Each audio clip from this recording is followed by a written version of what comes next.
The views and opinions expressed on any program are those of the producers and/or the persons appearing on the program, and do not necessarily reflect the views and opinions of FRC Media, Bristol Community College, or the City of Fall River.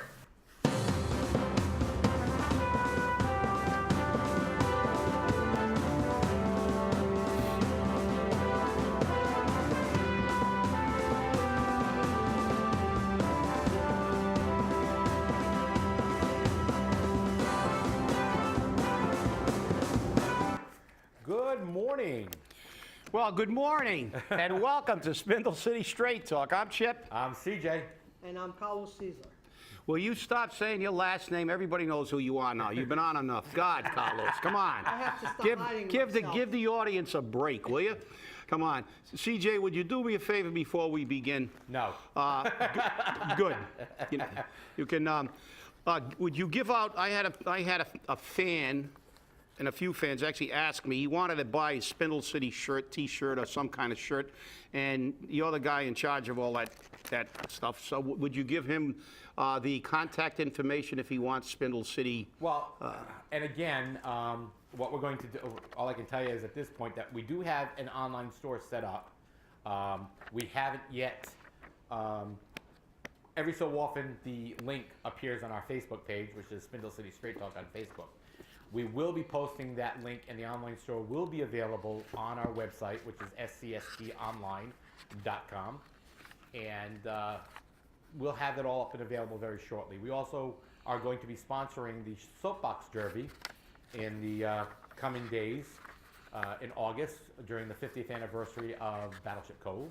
So that should also be a very interesting day for everyone to have.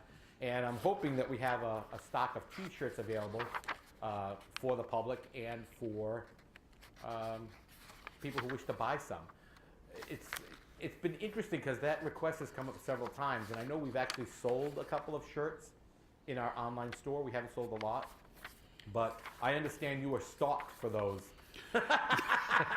Yes, I was. Actually, somebody, I don't know how he spotted me in his rearview mirror, but then he changed lanes and followed me up to. I was taking my dog up actually to BCC for a walk. I walk around the pond, and he actually I thought there was a clandestine mission. Somebody I expected a sniper rifle to come out the window, but instead he actually asked me if we had any Spindle City shirts. And I said, well, I don't really have any in my trunk, but I will get you that information. So that's where we're at with that. But so let's get into the Fall River and what is going on in the city this week. I mean, it's kind of slow because everybody's gearing up for the primary campaign season.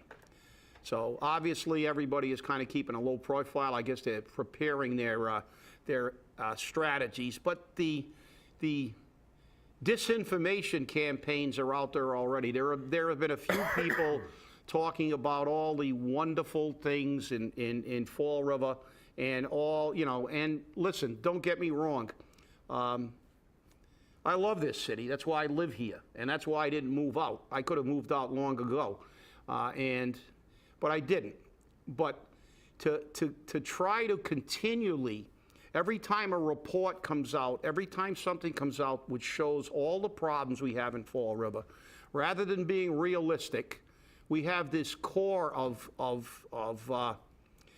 people who can, then begin to, all over Facebook, all over the newspaper, they'll say how wonderful Fall River is, and Fall River is great, and I don't understand these reports. Well, the problem is these reports come from all over the nation, from colleges and other states, and they're based on data that is actual data. So, the fact is, if the mayor can depend on data to impose fees, we can use data to actually give a clear and objective picture of our city. And the only way we can fix the city is by looking at the problems and identifying those problems and fixing them, not ignoring them or pretending that they don't exist. How long did we have a gang problem in this city and the mayors continued to say we had no gangs? It's the same with the drug problem. How much is the drug problem publicized in this community? Very little publicity. So I'm telling all you Kool-Aid pourers out there that try to,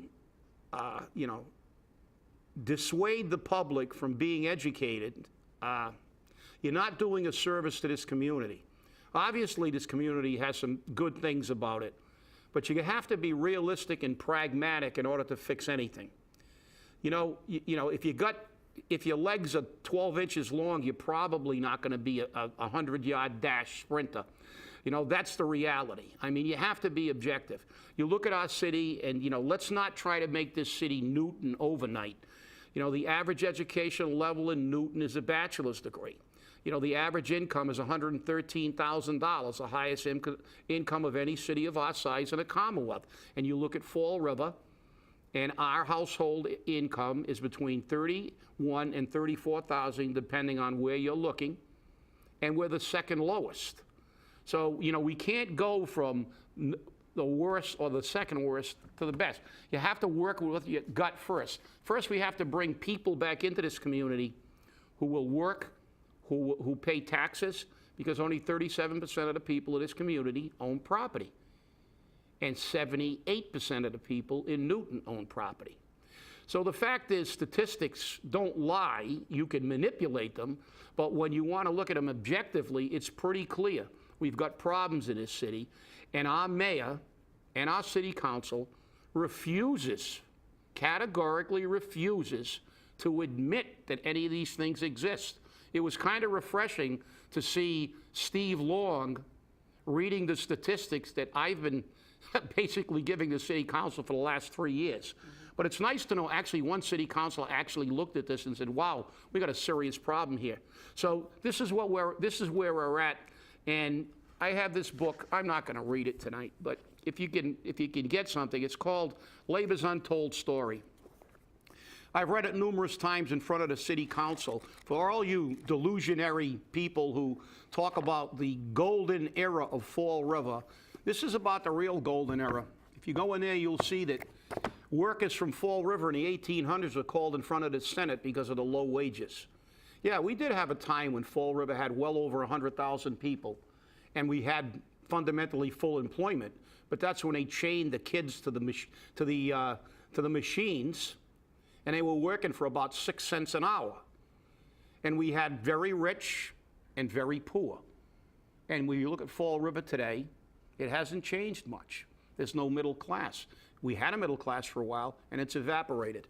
So if we don't look at things objectively and we don't work toward changing this, especially this coming September and November, we are in deep doo-doo. So there's my rant for this morning, and let's go. Chip, it's funny because we've been talking about this for a long time, and I think it's funny because when Steve Long actually spoke about that report, which was generated November 18th, 2014, it said very clearly that we have too much low-income housing. And you have city councilors who I spoke with at length about market rate housing swear by it. There was, oh no, it's going to bring in people who want to live in Fall River. The problem is people don't want to live in Fall River. And I'll tell you why. I watched today the morning news from Channel 25, which I think is, a pretty decent news source. And they were in Framingham. They actually drove through the entire city of Framingham. And I honestly, in that drive-through, and we know it's all edited out a little bit, but they have 3 beaches in Framingham. They're not ocean beaches, they're lakes and ponds. They have a 96-acre park where a hospital used to sit. The only thing that's left there from the hospital is the chapel. Beautiful park, open land, beautiful place to have a picnic, there's a children's part into it. But this is what everything north of 495 does. Why? Because they have people who work. They have a working class. And Framingham is probably one of the many cities that are in the 128 loop and north of 495 that said, hey, get the public housing and ship it to Fall River because we don't want it. Because they don't. Nobody wants it. And we carry the highest percentage of low-income housing available. And people actually are drawn to Fall River.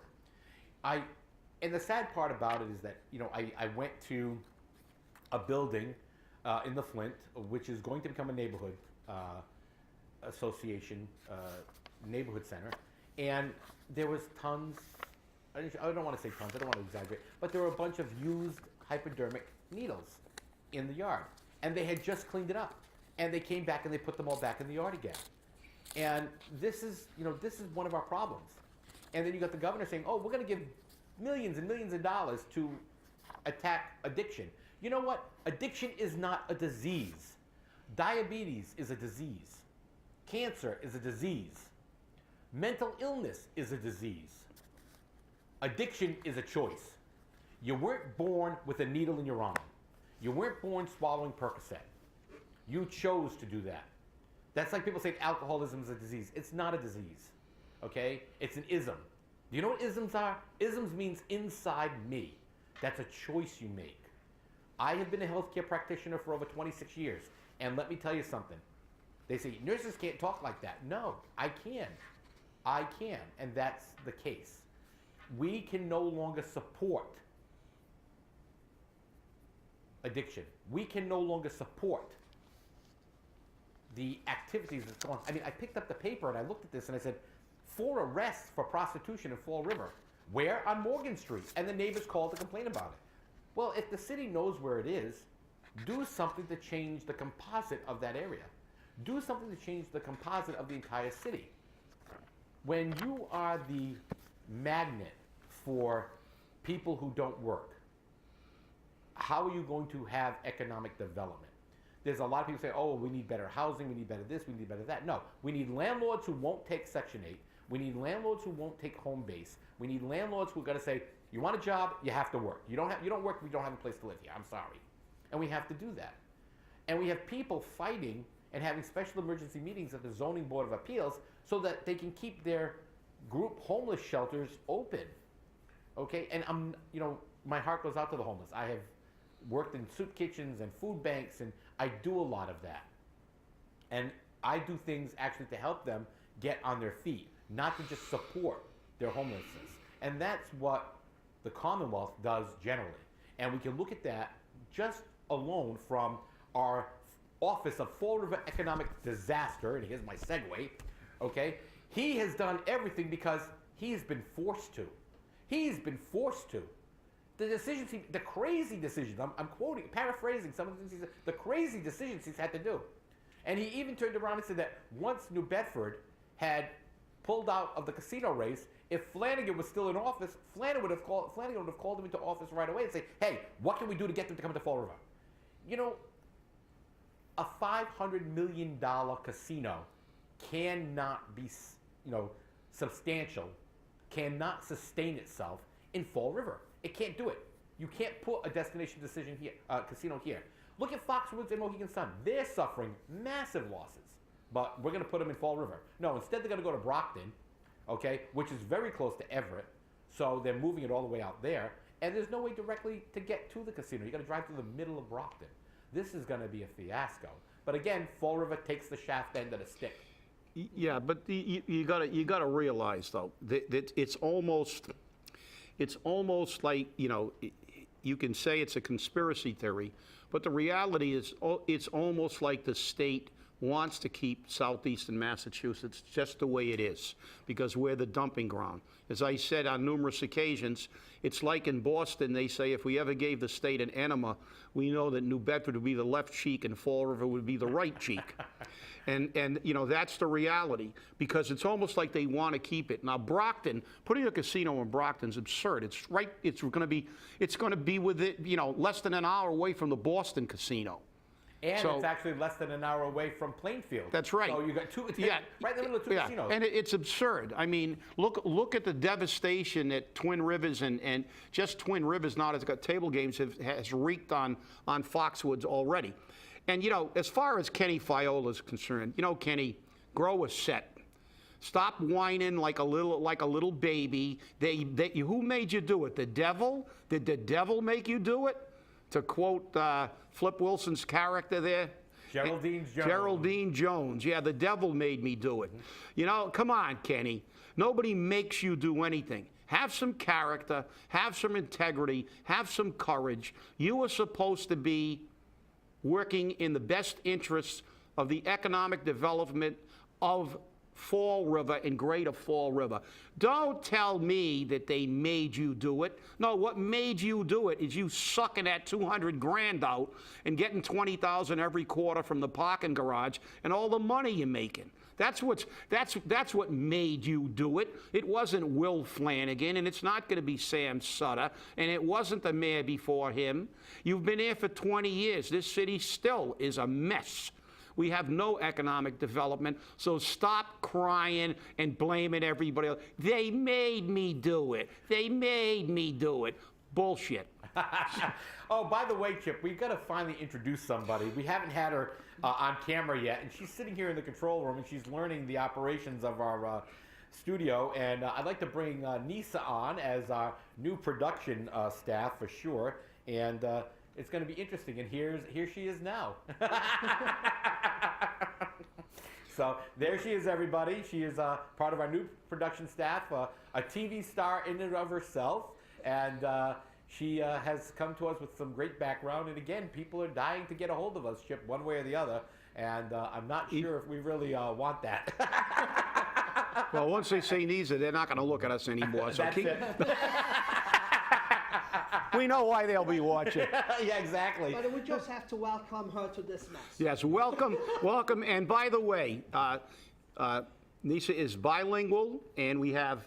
Oh, we're getting good. We have. See, now we have trilingual now. Oh my and God. and just for the record, we are looking at future programming in Spanish. We have a very, very large and growing Spanish community in the city of Fall River.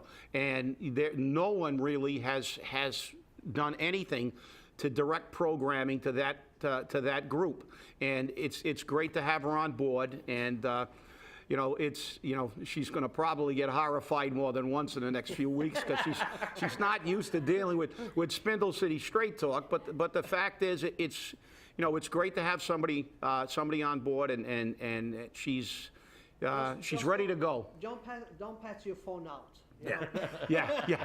But well, Cesar, you haven't waited. But before we do, wait a minute. We got to break one thing, right? We have managed to find one of Sam Sutter's campaign posters. You're going to be, although Cesar put it on Facebook.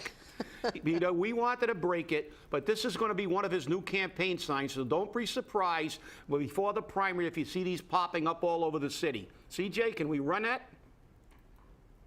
There he is. There he is. I want your money. And I think there's another one that says, I want Carlos, but Hey, he has a couple of hundreds there. yeah. So, but come on, Carlos, tell us, have you heard from the mayor or what? No, I have heard from the mayor, and at this point, I'm just moving on. But just going back to what you were saying in the beginning of the show, I'm usually a very positive person. I like to see the good and run with the good instead of being stuck with the bad. But I like to pick up the bad and turn it into something good. Right now, I have to say that business are closing. People are moving out. Last week, I sit down with a person that's in charge of a very, very good business in Fall River, and he has a very good home, and he pays good tax money. And over the holiday weekend, he said that he was talking to his wife about putting the house for sale and move out of Fall River. And we're hearing this constantly lately. People that actually has participate and pay tax on the city are moving out. It's one point that I want to take. And when somebody says, the business community, that's a very famous phrase. The business community are growing The business community are hiring. The business community, what business community you're talking about? You know, I mean, the ones that pay you the check must be, because if you walk on Pleasant Street, in 2 years, we lost 18 business.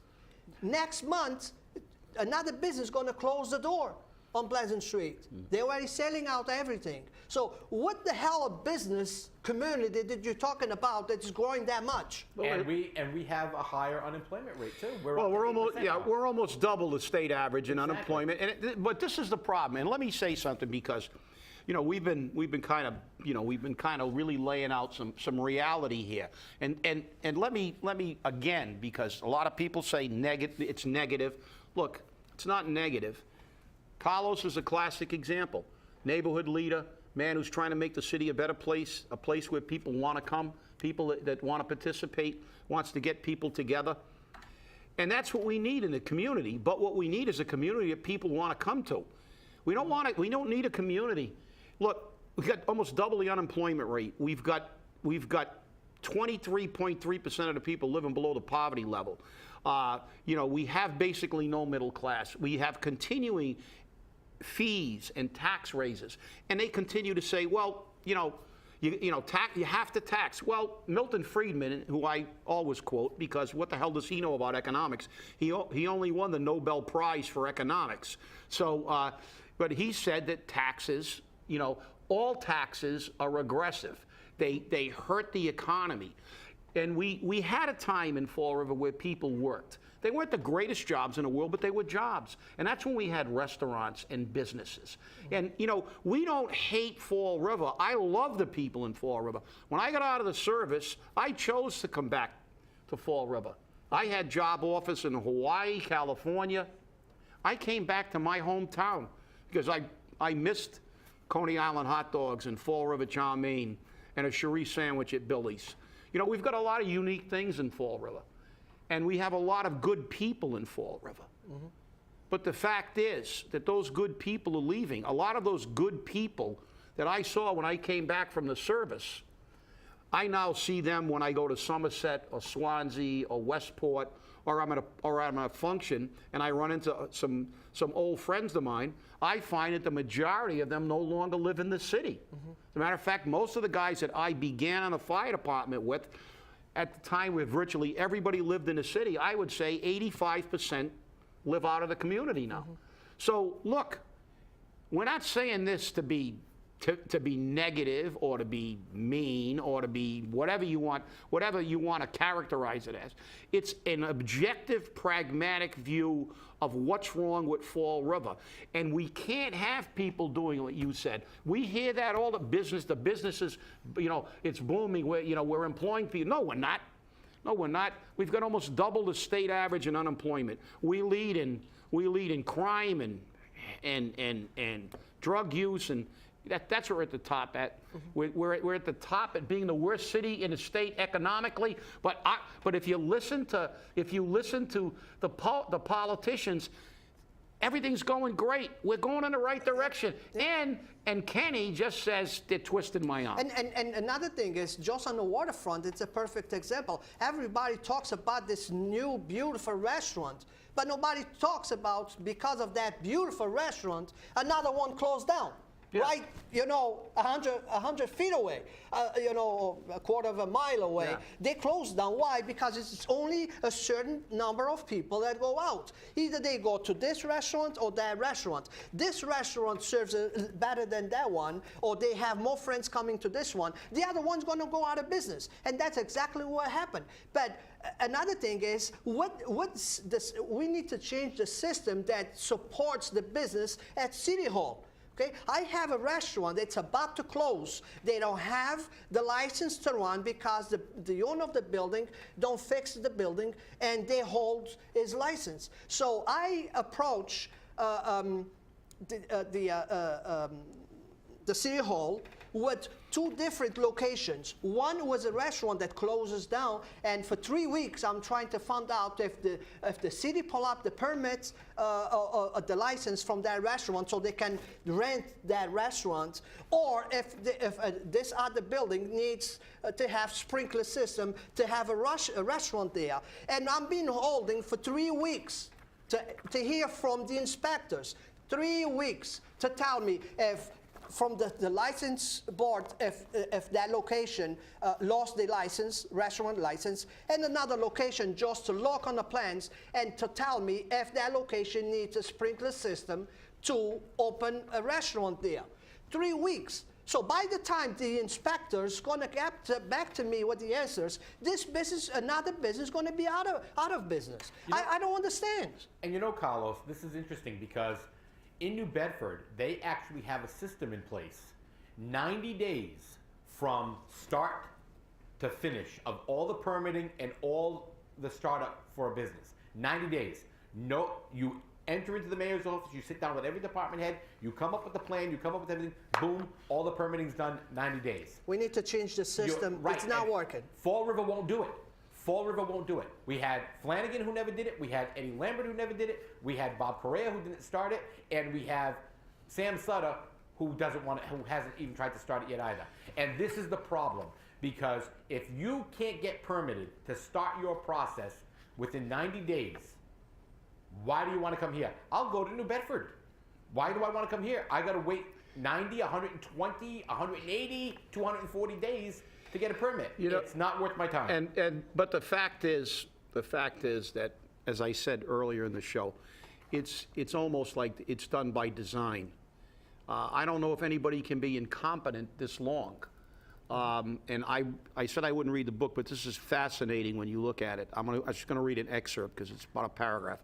On October 18th, 1883, Thomas O'Donnell, a mule spinner in Fall River, testified before the Senate Committee on Labor Capital Relations. And he goes on to talk about how his family and his brother's family lives on $1.50 a day, $150 a year. So after questioning, question and answer, it said, how many people down there in Fall River live on $150 a year? And the answer was, I could not count them, but I suppose there's 1,000. And then the next question was, 1,000 live on $150 a year? And the answer was, they live on less.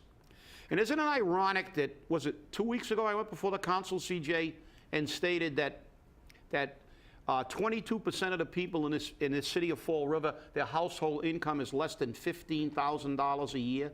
Yeah. And that's over 100 years ago.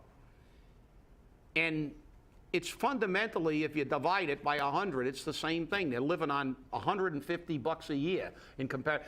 So we haven't changed since 1883. So you clowns who continue to talk about the golden age in Fall River, that was the golden age. People worked in mills for $1.50 a day, and they had children chained to the machines. So let's not try to BS people. Fall River was always a community that had very rich and very poor. And in the interim, it began to develop a middle class. And we've managed, because politically we haven't changed the way we do business, to eliminate that middle class. And the only way we're going to get it back is by changing our government. Yeah, well, Chip, you're absolutely right. And, we use references a lot here to Germany during the 1930s and 1940s, more specifically to the Third Reich. And, we've been called anti-Semites and Nazis and everything.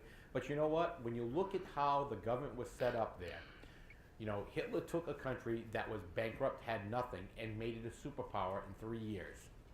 And one of their key fundamental core of their project, of their politicism, was keep them dumb, keep them stupid, and lie to them.